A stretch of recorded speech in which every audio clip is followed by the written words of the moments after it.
Hello YouTube, HPZ here again, and today we are bringing you Deja Vu.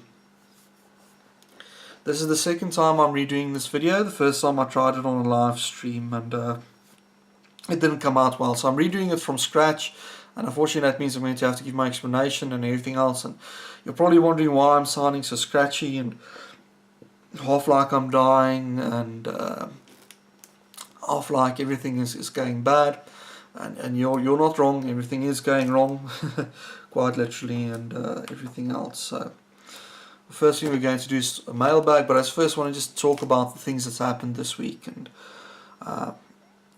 two major things has happened. On Thursday evening I picked up food poisoning, quite literal food poisoning. It turned out that the restaurant I had a burger from, it was a buy one burger get one burger free sort of evening.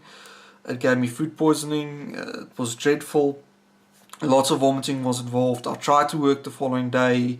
They sent me home after a few hours because I couldn't function. And I was breaking out in a fever. I was all white, whiter than I normally am. And I was just sick. We went to the chemist, we got some stuff. And unfortunately on Saturday I made some promises to help some people out. So the morning, I started feeling better Saturday morning, and I got out, and luckily I went a little bit thrifty and we found some stuff. But I'm still not 100%. It turns out during this whole process I pulled a lot of muscles in my back. That's just how violent this thing was. I mean, if it's food poisoning, you can't control your body. If the stuff needs to get out, your whole body forces it out, and your muscles and everything else sort of just do their own thing. That's also why my throat sounds terrible, because my throat is raw. It's burning like nothing on earth because of what happened. But I really want to finish this off and finish a video off for you guys. And that's the first major thing that happened. And second major one is, I don't know if you watched my previous video on the YouTube subscriber bug.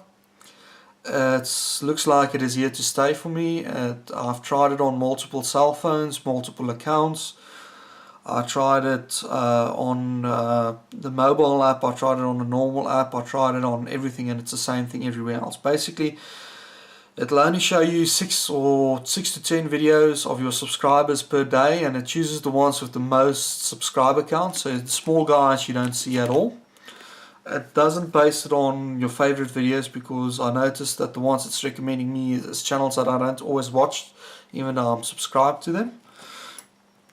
And it answers a lot of questions. It answers why my new videos aren't doing that good, and a few things. And it basically got rolled out with the new YouTube app. The new YouTube app also allows live streaming, which doesn't work. I tested it just now, it doesn't work at all. And because of that, I need to ask huge apologies to my friend who sent me this. Now, I don't know if I'm allowed to say on camera who you are or anything like that, so I'm not going to.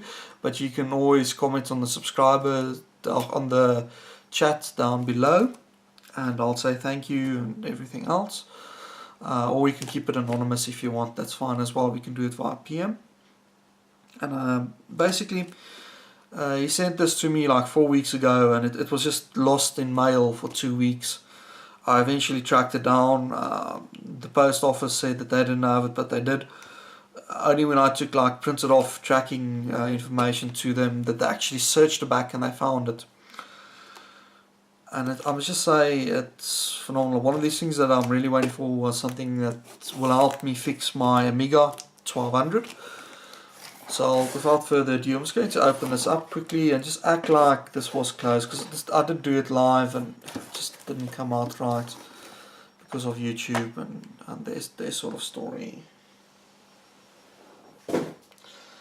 The first thing you sent me is one of these little DB connectors. I think this is one of the video outs or the power out for Commodore 64 or VIC. I'm not sure which one of the two.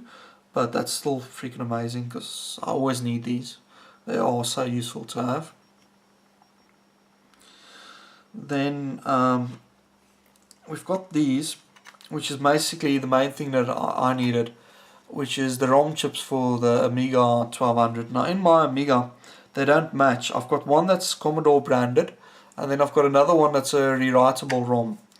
and it just looks like somewhere between the long lines they got swapped. And I think what's going on there is, you Amiga guys can correct me if I'm wrong, but the Workbench version on the ROMs is 3.1 and 3.0, and they're like mixed.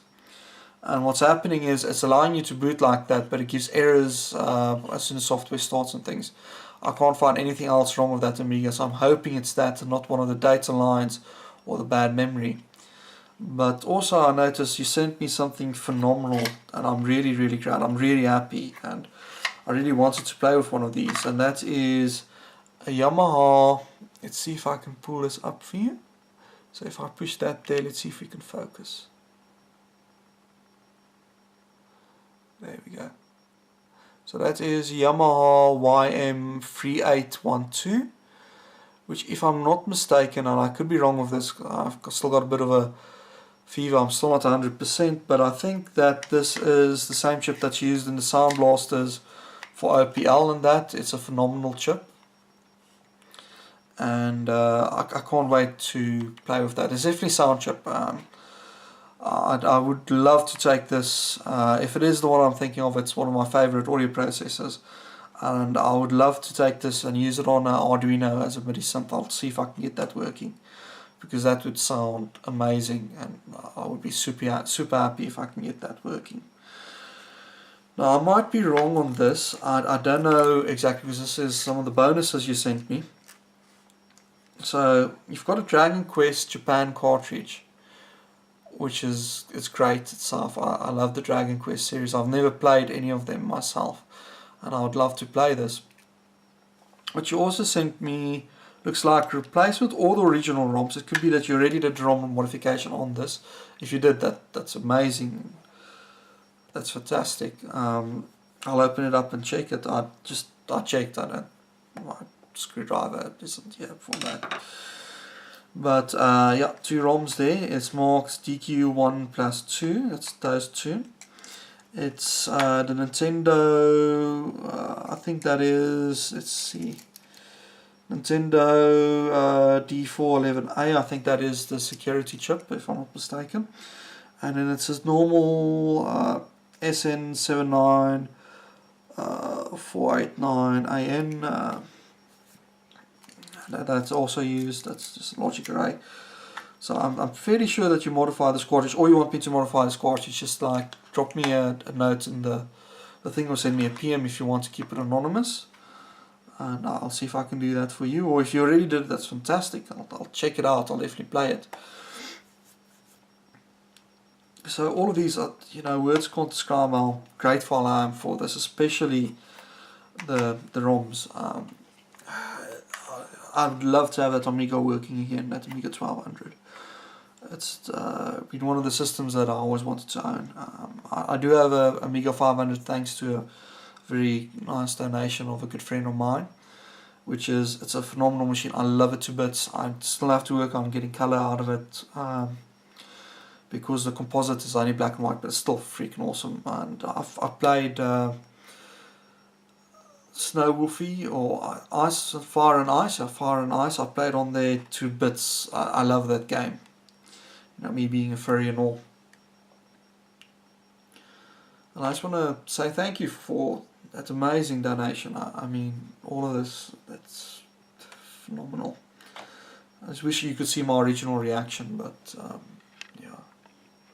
With YouTube doing what YouTube does, it seems like every now and then that they just like messing things up for everyone. And yeah, I just want to get past the pickups quickly before we go through. And I had all of these nicely packed and ready when we did the live stream, and of course that got done up. What can you do? So I've got these full-size DVD box games, and amongst them was Painkiller Black Edition. I'm fairly sure this is one of the games that needs internet activation. I don't mind. I still like to have a copy of Painkiller boxed. Now these are all stuff that I picked up the last few weeks, and literally all of this it's $1 or less. Delta Force 2,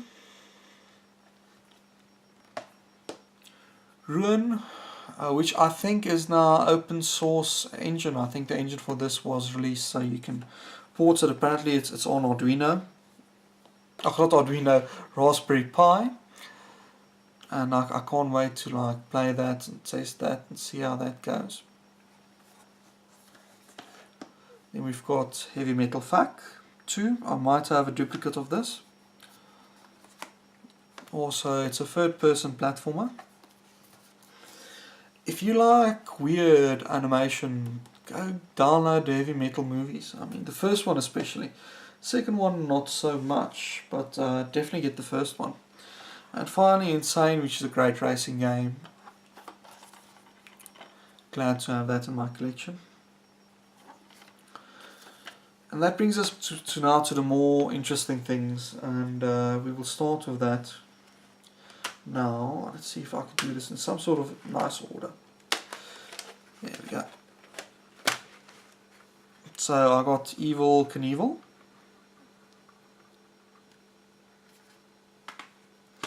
I've been after this for a very, very long time, and that is The Wheel of Time by GT Interactive.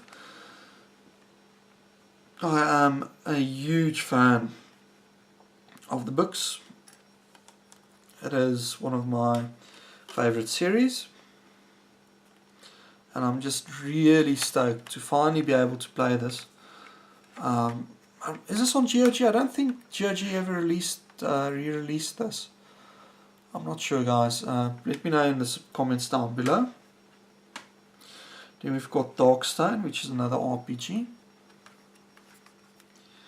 Once again, all of these were literally $1 or less, 10 rand or less. This is Treasure Island. It's an interactive CD. It's 4486, so chances are this is one of those ones that's designed for, what do you call it? It's like interactive encyclopedia for the 486. I finally have a good copy of Dungeon Keeper 2. I had the I would call a relic copy of it, which means very poor condition. This one is very nice. The CD is in good quality, and I'm super stoked to have Dungeon Keeper 2 in my collection. I just need to find Dungeon Keeper 1 now, so that I can have both. You know, really super stoked.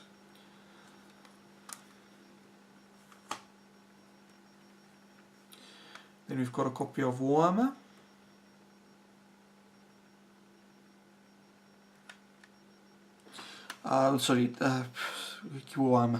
Warlord Battle Cry. It's a SSI game. If you ever see a SSI strategy game, pick them up.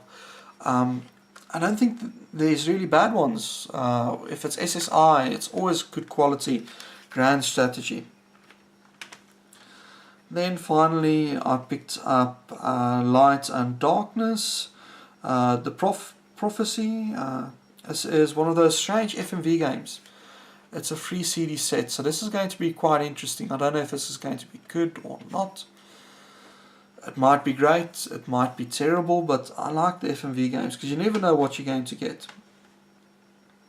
Finally, I like the Parlotones. I picked up the Parlotones CD. Guys, want to support an ex-South African band? Listen to the Parlotones. And finally, that leads me to some of the big box finds. Magic School Bus. I got 2 versions of it, both in big box, both for under $1 each. It's one of these weird games. I played this when I was in school, law school. I think that's equivalent of junior high sort of thing, level, and I just love these games back then. But interesting story. We had these in the bibliothèque, the library basically. They had like 4 pieces there, and I never got along with this teacher that was there. I never got along with her. She was a German teacher. She was very hard on the students, and there was this incident between her and my mom, and a whole bunch of stuff happened. as a result, she always found an excuse for me not to work on the computers, because she knew that I was very good with computers and she just didn't want me on the computers. So I hardly ever played these. The irony of it all. I did have one of them on PC at home, which I kind of played the crap out of.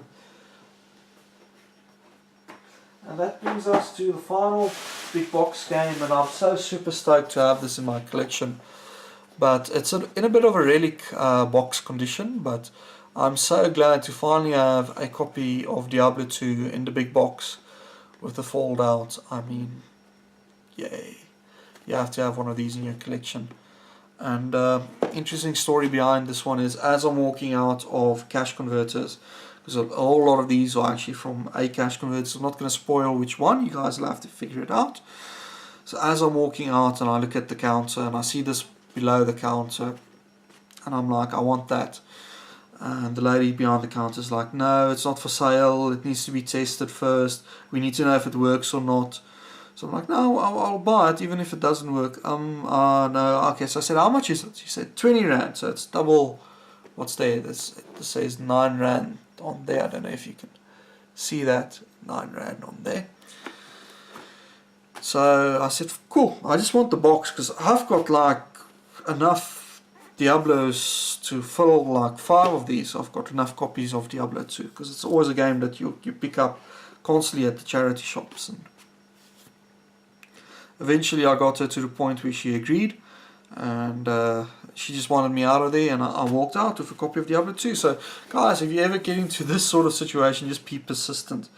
What's nice about this is, when I opened it up, it is complete, it has the manuals, everything. The manuals are in good condition. CD case is a bit scratched, but I've got a good condition CD I can put in here. It also has the expansion in here. I've already owned that anyway, so that is phenomenal, so I'm really glad about that. And that brings me on to 2 last little things. I've got this Genius mouse, a DB25 serial mouse, so for those of you that's never seen one, and this one is brand new in the box. It was never used. I'm sure someone bought it thinking it's the DB9 version, and they couldn't return it or something and just kept it in the box. So you've got the manual, and then here's the connector. The connector is a little bit dirty, but that's because the box doesn't seal well. But inside, here's the mouse. Absolutely perfect condition, like brand new. You can see the pads there, brand new. Super stoked. It even has a little button that you can choose between 2 buttons or 3 button layouts. Super stoked to have that in my collection. If I get a AT or XT computer eventually, I've got the perfect mouse now for it, because this goes in well with that. And I wonder if this has a copyright date on there somewhere, so we can track down the age. No copyright there, none there. No copyright on the box. Very early 90s, 91, 92, or late 80s, if I had to guess. Then finally, I just want to talk a little bit of a pro tip for everyone out there at home, and especially the IT technicians of you. As an IT technician, you're going to make friends with a lot of people, and you are going to run across this question at least once every 2 months, and I've always had this regularly, and it's a great way to make friends and to help the people at your work and to get along better, you know. And generally people come to you, because in South Africa especially, most people still use those little 3G sticks, and especially the older generation in South Africa, I'm talking about people in their 40s to 60s, they'll have this stick that they bought 5 or 6 years ago on contract, and they never upgraded the contract, they never changed the contract, so they're still paying like 500 Rand for the stick per month for 2 gigabytes of data or whatever the case may be, because the way service providers work in South Africa, unless you ask them for an upgrade, they won't ever contact you. They'll just take the money every month and then use the contract as a month-to-month contract. So they're basically doing themselves in. So you'll always get them asking you, what's the best internet to get for home? What do you do? Because they've got this little stick, and more likely than not, they had the niece or the nephew come over, and the niece or the nephew went over the 2 gigabytes limit, and they've suddenly got a bill of a few £1,000 because they downloaded over that limit. Because that's how those little sticks work. When you've got a contract that doesn't restrict you, just charge you £2 per megabyte on a contract, and you're locked into it. So you'll always get that question. Always, what I do is I tell them, first thing you need to do is, do you have a telephone line at home? Just about all of them always says yes. And you go, okay guys, it's time to get ADSL. At the moment in South Africa, fiber isn't available everywhere, so this is still a cheaper solution. You say get ADSL, get an unpacked cap package, and off they'll go. They'll go to Telkom, they'll sign up for ADSL, and you'll see them again in about 2 weeks. And the first question is, okay, the technician was there, they installed it at my home, what do I do now? I don't know what to do, I've got it at my home. Or they phoned me and told me that my telephone line has been converted, now what do I do? So this is where you are the good technician. You go to a charity shop or a thrift shop and you buy one of these, and you'll always find them for like $50. And it's a reasonably new D-Link modem or new modem. It supports ADSL, it has a WAN port, or it has a hybrid LAN and WAN port, and it has a USB for a 3G dongle, and you'll always find these for $50. So I always keep one of these, because I know that this situation comes up once every 2 months. And I just go, no problem, I've got you covered. Can you give me your details? I'll configure this for you. You do the configuration for it, you test it out quickly for them. You say, here, plug it in, here's your Wi-Fi password, Bob's your uncle. And you will have the best friends for the rest of your life because you were prepared to give them one of these modems. And these modems, if you buy it in a shop today in South Africa, they're 500 Rand. They're literally an order of magnitude more. And it only costs you $50. Now in my opinion, $50 going to the dogs, going to the SPCA, or going to the hospice, the old people, that's a donation. I get to do two things at the same time. For my small donation, I get to help, I get to make a new friend. I get to invest in people, and when you invest in people, you always get good rewards back. Okay, because that's how life is. You never know when you're in trouble and you need something from someone. So always be nice to people. And on the other hand, you also invest into the SPCA or your favorite charity shop. So always, if you see one of these, grab one, help someone out, get them off of the 3G paying out of their noses. Because that's how the cell phone providers in all countries make a fortune. Is people not willing to change their contracts and upgrade. The more we can get them off, the less money they can make, the more chance is that they will fix their systems and they will improve. So you're helping humanity at the same time. So always when you see that, switch over. And that just, I think that's that. That's all for today. I'm going to switch this over like this. And there's some stuff I just want to get off my chest. I was sick this week. I couldn't do my new show. The nice thing is the script is written. I've written the script. It's done. Okay, I've started filming the first little parts of it, and it's going to be a 5-part episode. Well, 5-part series. And I'm going to see after those 5 parts if you guys enjoy it. And I'm sure you will, because it looks amazing. It looks excellent. It's going to be called Worst of the Worst. It'll become obvious when you watch the first episode why. It's going to be more professional from my side than my normal videos. It's going to be less of this sort of thing where I just get stuff done. You'll probably notice that my lighting on this video should be a lot better. I don't even know if I've got the correct settings on the camera yet, but lighting should be a lot better. In these videos, it's scripted, so that'll be a lot better. It'll be a lot easier to watch for everyone. The negative effect is it's not going to be a video a week, it's going to be a video every 2 weeks, or even a video once a month. There are several reasons for this, and one of the biggest ones is YouTube's the way they handle the algorithm. This is a giant wrench in the gears, in the gear work for me. It's grinded these gears of mine, and it's going to be a huge problem, because that means that now when I release a video, if I look at my analytics, 93% of my videos are from the subscriber feed. It's from return viewership. Very few are new videos. If people don't find me through the subscribers, I'm going to suffer, and I need to change that. I need to change the way I do things to get more viewers in, and to keep my old viewers happy. You know, you guys still need to be happy as well. That's just as important for me. So there are several things that I need to change on my side to make sure that everyone is happy at the end of the day. And I'm going to work on that for everyone. And I want to see if I can do it as well. I want to push myself. I was fortunate enough to have another payout from YouTube. I got 1,000 Rand in last week, and so far all of it has gone into new lights. You can probably see a reflection in my glasses. I'm still figuring out how to use those to the best of my ability, but all of that stuff gets reinvested back into YouTube. Even though 1,000 Rand, it's not much, guys. I've probably spent like order of magnitude more than that this year on YouTube anyway. So all of that's getting reinvested. I don't know what I'm going to do about the subscriber thing. If you guys have any ideas, comment down below, let me know. Tell me what you think about this video so far. And yeah, that's all from me, HB Zeta. Until next time, cheerio.